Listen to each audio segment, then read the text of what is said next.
नमस्ते दोस्तों, मैं अभिनय श्रीवास्तव स्वागत करता हूं आपका सिविल एग्जामिनेशन पॉइंट की एक शानदार और बेहतरीन सीरीज़ हिस्टोरिकल टर्म्स में, जहां पर हम रोज़ इतिहास से जुड़े हुए कुछ नए शब्द सीखते हैं, जिनसे कि हमारी इतिहास के विषय में रुचि और समझ दिन प्रतिदिन बढ़ती जा रही है।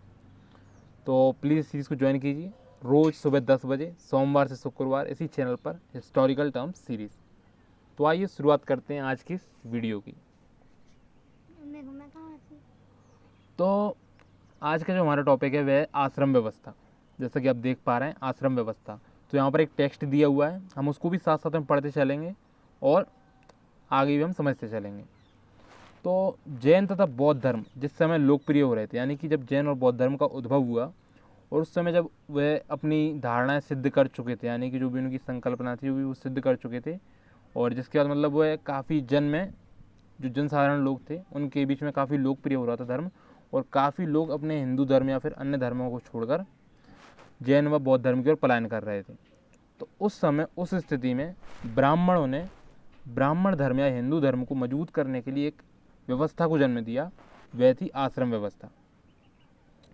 तो आगे बढ़ते हैं।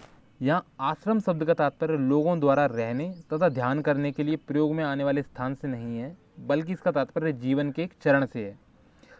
तो जैसे कि हम सुनेंगे आश्रम, तो आश्रम से हमारा ज़्यादातर तात्पर्य होता है कि जहाँ पर लोग संत वगैरह रहते हैं उस आश्रम में, तो वे उस आश्रम का मतलब नहीं है। यहाँ पर आश्रम से मतलब है कि जीवन को इन्होंने 4 आश्रमों में बांट दिया है, जीवन को 4 चरण में बांट दिया है। तो वो चरण आगे दिए गए हैं, ब्रह्मचर्य, गृहस्थ, वानप्रस्थ तथा संन्यास नामक 4 आश्रमों की व्यवस्था की गई। तो हुआ क्या कि ब्राह्मण धर्म में इन्होंने 4 आश्रम बनाए गए कि शुरू में सबसे पहले जो व्यक्ति होगा वह ब्रह्मचर्य आश्रम से गुजरेगा, यानी कि ब्रह्मचर्य का पालन करेगा, फिर गृहस्थ जीवन में जाएगा, फिर वानप्रस्थ में जाएगा, फिर संन्यास में जाएगा। तो आगे हम ये भी समझने वाले कि ये क्या क्या है चरण, इनमें क्या क्या करते थे। तो ब्रह्मचर्य के अंतर्गत ब्राह्मण, क्षत्रिय तथा वैश्य से ये अपेक्षा, यानी कि से ये उम्मीद की जाती थी कि इस चरण के दौरान वे सादा जीवन जिएंगे और वेदों का अध्ययन करेंगे। तो उस समय होता क्या था कि ब्राह्मण में 4 वर्ण चलते थे ब्राह्मण धर्म में, ठीक है, यानी कि हिंदू धर्म में ब्राह्मण, क्षत्रिय, वैश्य व शूद्र। तो ब्राह्मण का कार्य केवल इतना था कि वे वेदों का अध्ययन अध्यापन करेंगे, यज्ञ कराएंगे, अध्यापन यानी कि समझाएंगे, मतलब पढ़ाएंगे भी और खुद भी अध्ययन करते रहेंगे, ठीक है। क्षत्रिय का कार्य यह था कि वो रक्षा करेंगे अन्य वर्णों की अन्य प्रदेशों से, यानी कि कभी लड़ाई होगी तो वो क्षत्रिय ही लड़ाई लड़ते थे ज़्यादा।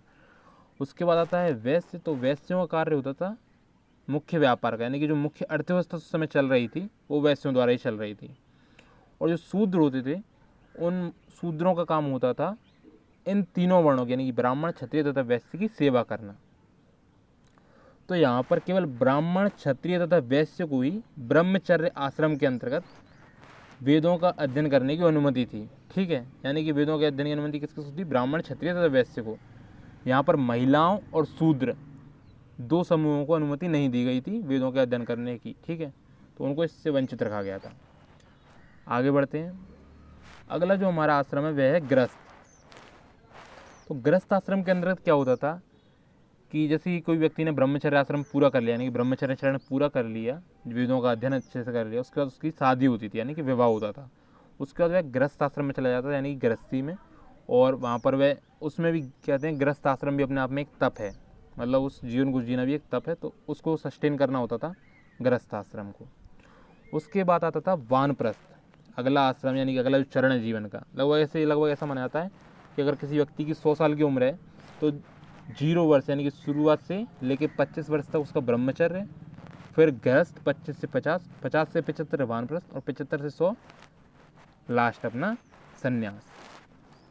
तो वानप्रस्थ के अंतर्गत उन्हें जंगल में जाकर साधना करनी होती थी और अंततः उन्हें सब कुछ त्याग कर सन्यासी बन जाना था।